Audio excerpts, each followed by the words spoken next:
Nous ne disons pas qu'on n'a pas tué des gens en Rwanda, ne confondez pas.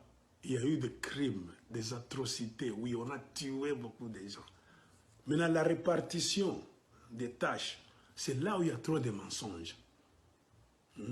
Et tout ça, qui est derrière ça, Kagame lui-même n'a pas de pouvoir, il n'a pas d'argent.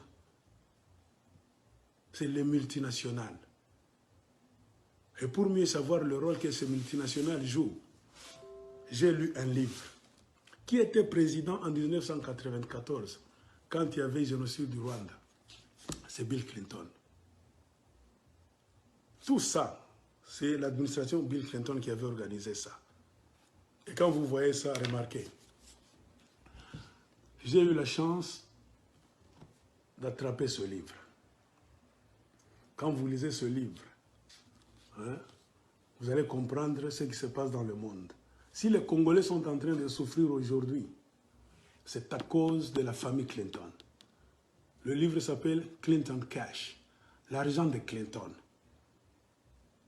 Et remarquez aujourd'hui, les Clinton sont devenus une des familles les plus riches de la planète Terre. Pourquoi? Selon l'auteur qui a écrit ce livre, il s'appelle Peter Schweizer. Hein? Peter Schweizer. Il a écrit ce livre et il a dit l'argent de Clinton, c'est l'argent sale. Et je me souviens, pendant les campagnes, quand Hillary était devenue candidate chez les démocrates, ils étaient en débat avec Donald Trump. Donald Trump lui avait posé la question, vous avez la fondation Clinton, dites-nous là où vous trouvez votre argent.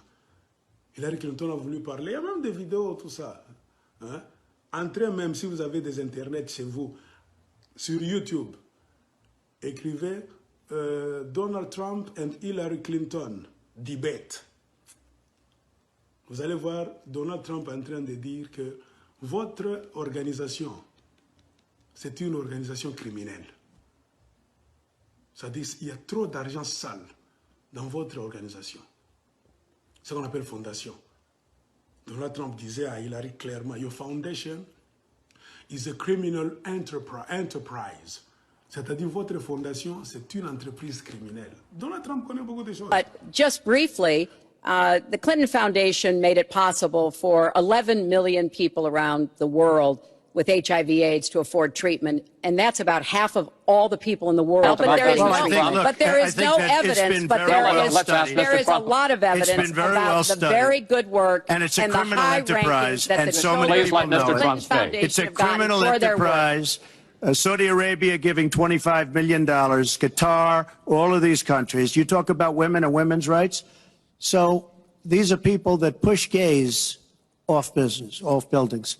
These are people that kill women and treat women horribly, and yet you take their money.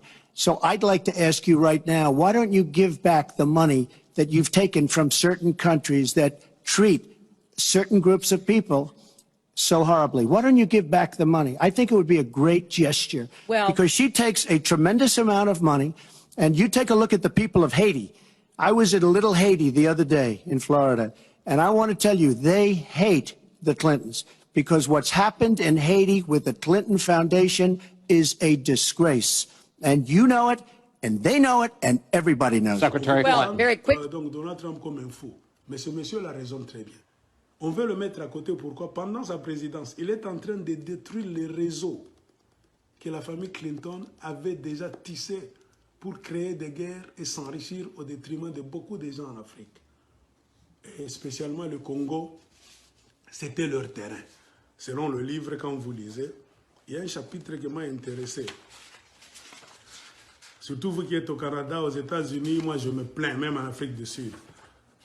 Les livres sont moins chers là-bas. Quand vous lisez le chapitre 8, c'est à la page 119. Hein?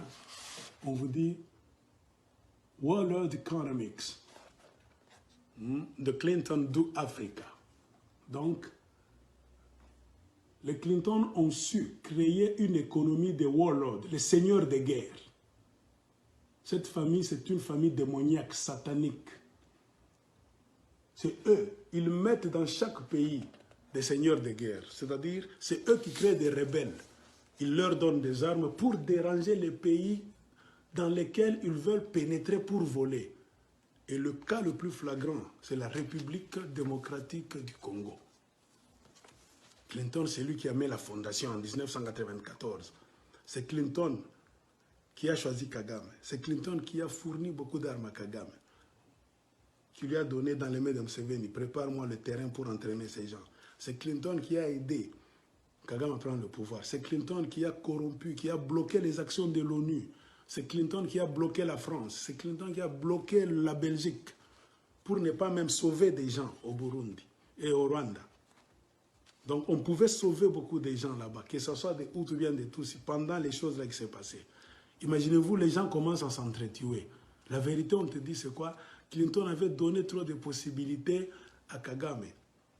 Parce que Kagame a commencé à attaquer le Rwanda, c'est au début, la fin 1990, début 1991.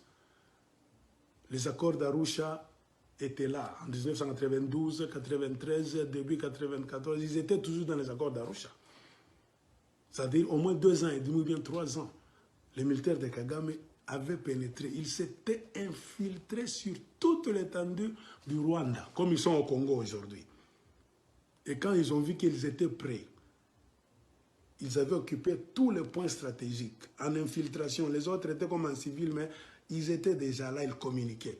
Quand ils ont vu que maintenant tout va bien, nous pouvons maintenant passer à l'action. Passer à l'action, c'était quoi? Tuer maintenant le président, créer maintenant, et c'est un grand chaos. Clinton savait ça. Il était président des États-Unis d'Amérique. Les 3 missiles avec lesquels on a tiré l'avion de Berman étaient transportés dans les véhicules de l'ONU. L'ONU qu'on appelle Minuar, qu'on appelait Minuar au Rwanda. Quand ils étaient prêts, c'est-à-dire ils avaient infiltré le Rwanda. Ils étaient partout. Qu'on ne vous trompe pas, non, ils sont venus de quelque part pour finir le génocide qui était au Rwanda. Non, ils étaient déjà là. Quand on a tiré maintenant l'avion, c'était leur signal. Quand on tire, maintenant, il faut déclencher. Et quelques jours avant, comme je vous avais dit dans ma vidéo passée, Clinton a pesé sur la Banque mondiale, le Fonds monétaire international, ils ont coupé l'aide au Rwanda. Il a pesé sur la coopération militaire de tous les pays du monde pour ne pas coopérer avec les militaires du Rwanda de Biarimana.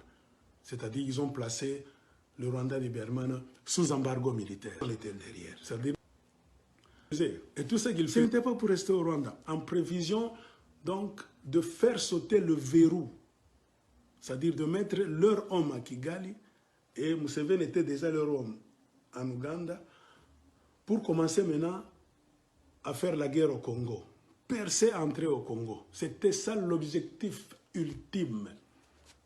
Tout ce qu'ils disent, génocide du Rwanda, ils en parlent, ce sont des hypocrites. Ils ne regrettent même pas les morts du Rwanda.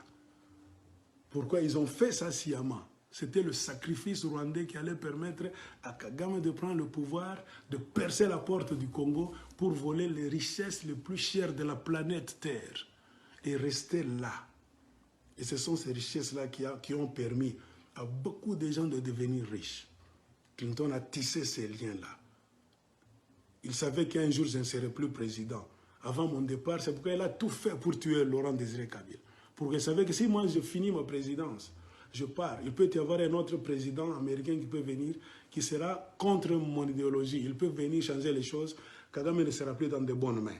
Il ne sera plus comment entrer au Congo. Il fallait tout faire pour paralyser le Congo. Et la mort de Laurent Désiré Kabila, c'était le début de la paralysie interne du Congo.